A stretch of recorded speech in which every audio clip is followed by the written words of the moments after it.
Vous savez, nous sommes généralement le fruit des gens qu'on a côtoyés dans le passé. Et là, je parle des gens les plus proches de notre vie, c'est-à-dire votre partenaire, votre amoureux. Beaucoup de gens, malheureusement, ont du mal à l'avouer, mais c'est la triste réalité. L'homme, au fur et à mesure, devient caractérisé par les éléments qu'il a vécus dans le passé. Ce n'est pas par magie. Et pour le dire plus facilement, le genre de femme que vous choisissez dans la vie détermineront le genre de vie que vous vivez, le style de vie que vous adoptez, vos idées, vos pensées, votre nature, votre circonstance, vos projets d'avenir, votre réalité. En d'autres termes, ce n'est pas n'importe quelle femme ou homme qu'on s'associe. Il faut faire très attention. On y va. Un partenaire de vie peut vous aider à grandir et évoluer, à atteindre un niveau que vous n'aviez encore jamais atteint dans le passé, à vous développer, à éclater, à briller, vous épanouir. Il peut carrément vous aider à tomber, à vous ébranler et vous ensevelir dans l'abysse du désarroi. Voilà pourquoi il faut faire très attention. Je vais partager avec vous ici quelques éléments très intéressants qui pourront peut-être vous aider. Quelques éléments que vous transformerez à votre sauce, parce qu'évidemment les sauces ne peuvent pas être égales, et certainement pourra vous aider à aller dans la bonne direction. Un bon partenaire de vie est d'abord celui qui vous respecte avant de vous aimer. Donc quand vous cherchez quelqu'un, cherchez d'abord une personne qui vous respecte, au lieu de chercher quelqu'un qui vous aime. Dans la vie, il faut d'abord chercher une personne qui vous respecte avant de chercher une personne qui vous aime. Vous entendrez beaucoup de gens dire « je veux une personne qui m'aime, une personne qui me traite comme ci, comme ça ». L'amour est très volatile, vous savez. C'est pas beaucoup de personnes n'ont pas compris. L'amour peut être là aujourd'hui et ne pas être là demain. L'amour n'est pas constant. Vous comprenez? On ne peut pas nécessairement aimer une personne le dimanche comme on l'a aimé le lundi. Le lundi, ça peut être plus fort, mais le dimanche, moins fort. Le premier, ça peut être très bien. Le 7, le 8, le 9, peut-être pas aussi bien que ça. On n'aime pas une personne de la même manière du 1er au 30. Ce n'est pas possible. Ça change très souvent. Le taux fluctue, mais le respect reste toujours constant. Voilà pourquoi il est impossible d'être fidèle ou loyal à une personne qu'on ne respecte pas. Cherchez d'abord le respect avant de chercher l'amour. Il peut arriver un jour de ne pas aimer son partenaire comme on le fait d'habitude, mais préserver le respect comme il le faut.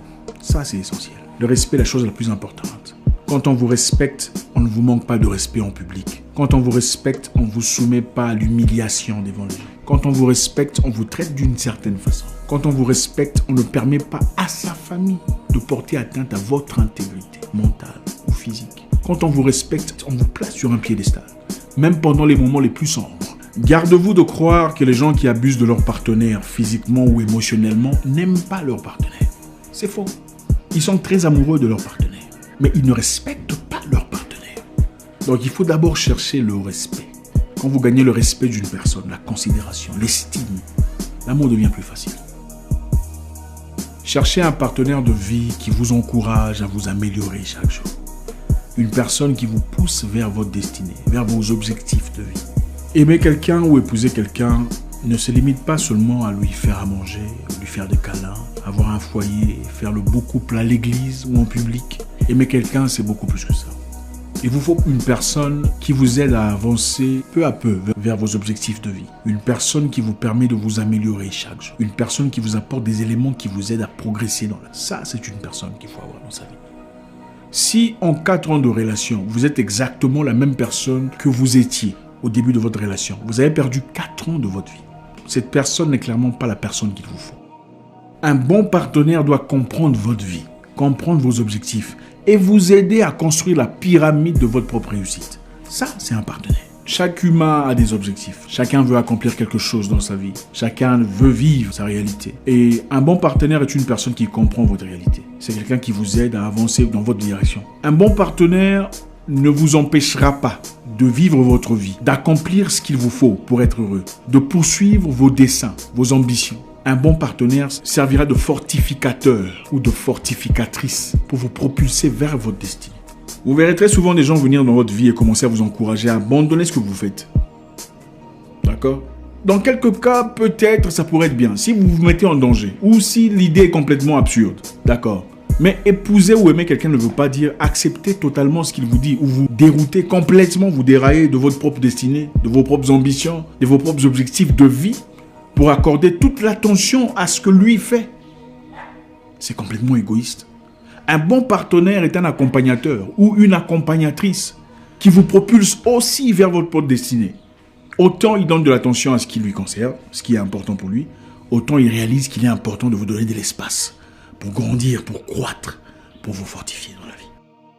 Vous avez besoin d'une personne qui comprend méticuleusement ce que vous faites et vous encourage très clairement, minutieusement dans ce que vous faites. C'est-à-dire, chérie, je pense qu'au lieu de dépenser l'argent ici, tu devrais le mettre là-bas. Ça t'aiderait à faire ceci et cela et progresser de l'autre côté. Ou si vous êtes sportif, boxeur par exemple, vous avez besoin d'un partenaire ou d'une femme qui vous dit « Chérie, j'ai visionné le monsieur que tu combattras. Sa gauche est très puissante, hein, il faut faire attention. » C'est ça, un partenaire. Vos combats sont ses combats. Vos luttes sont ses luttes à lui ou à elle. Elle n'est pas une spectatrice ou un spectateur. C'est une personne présente, consciente, battante, luttant à vos côtés. Un équipier ou une équipière qui à vos côtés résiste à ce qui vous résiste. Combat ce qui vous combat. C'est ça la personne qu'il faut épouser. On épouse un homme ou une femme qui se rangera à vos côtés même quand la terre entière est contre vous. Ouais. Une personne capable de rester à vos côtés même quand elle n'a aucune raison de le faire. Une personne qui restera là quand tout le monde vous abandonne. Une personne qui fera preuve de compassion à votre égard, qui comprendra vos douleurs, vos peines. Une personne qui comprend vos insuffisances et vous aide à les colmater. Une personne qui comprend vos difficultés et vous aide à les surmonter. On épouse une femme qui, si on dit on va vous tuer, dit oui, tuez-nous nous deux. Pas, ce n'est pas moi, c'est lui. Non. Je me souviens plus jeune.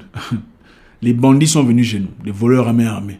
Ils ont frappé à la porte. Et c'est ma mère qui est partie, parce que ma mère est très brave. On a dit, ouvrez la porte. Ma mère a dit, non, je n'ouvre pas la porte. Qu'est-ce que vous cherchez? Ils ont dit, nous sommes de la police. On cherche votre mari. Maman a dit, mon mari n'est pas là. Papa était là, caché sous les matelas, je ne sais plus quoi, sous un fût là, comme ça. Ouvrez la porte, sinon on va vous tuer. Maman a dit, vous pouvez me tuer si vous voulez. Mon mari n'est pas là. J'étais là petit. J'avais à peine 13 ans, je crois. Et c'est resté dans ma tête. Je n'oublierai jamais ça. Quel niveau de loyauté. Vous pouvez me tuer si vous voulez. Mon mari n'est pas là. C'est difficile. Beaucoup de femmes vous diront, ah, pourquoi je dois mourir? C'est tout à fait normal, on respecte cela. Mais pourquoi on doit t'épouser? Voilà. Ça va dans l'essence. Une personne loyale. Même si on vous attaque, elle va lutter. Même si elle n'a pas de force, elle va se battre. Même si on vous écrase, elle va pousser à vos côtés. Ce n'est pas une course de 100 mètres, c'est un marathon. Et il faut une personne très endurante pour cela.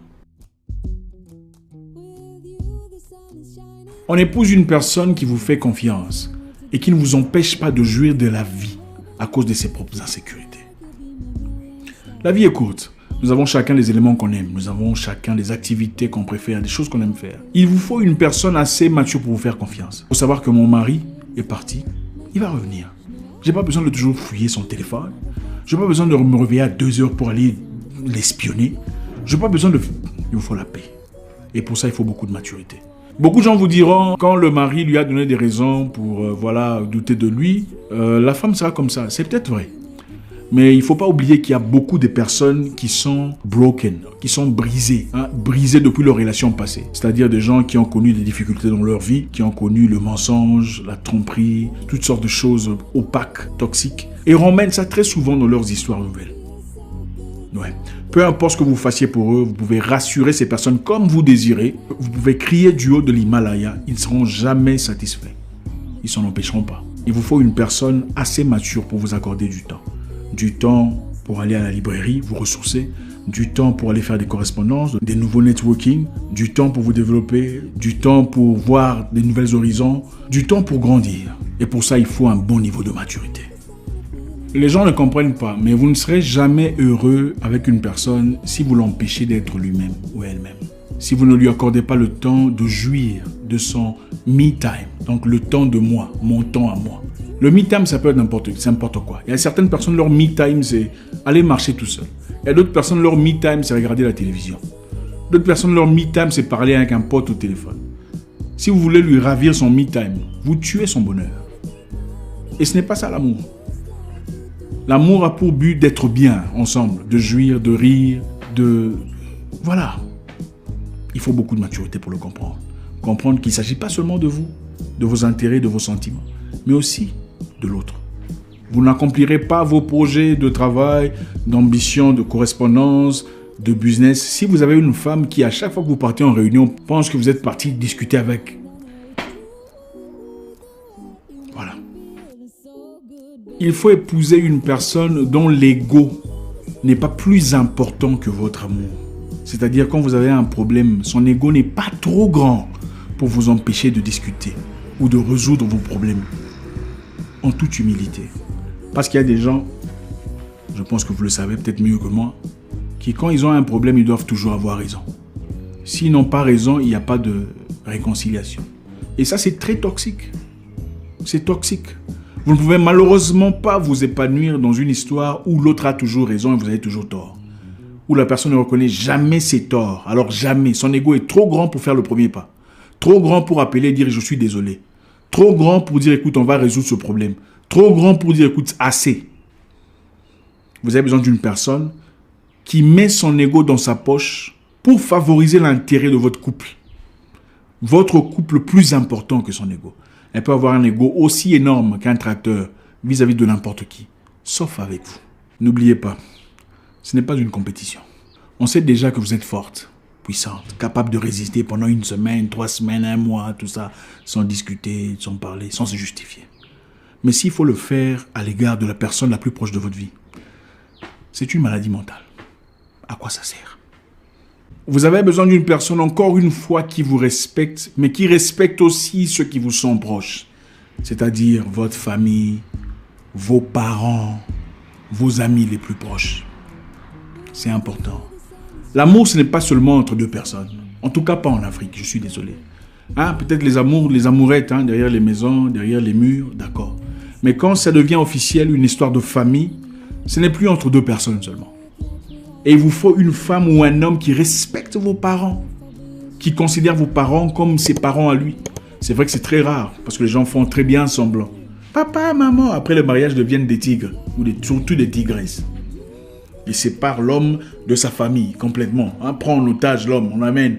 Vous avez besoin d'une personne qui respecte vos parents, qui respecte vos frères et sœurs, les considère. Leur opinion est nécessaire, essentielle. Ça ne peut pas toujours être facile, ce n'est pas toujours facile.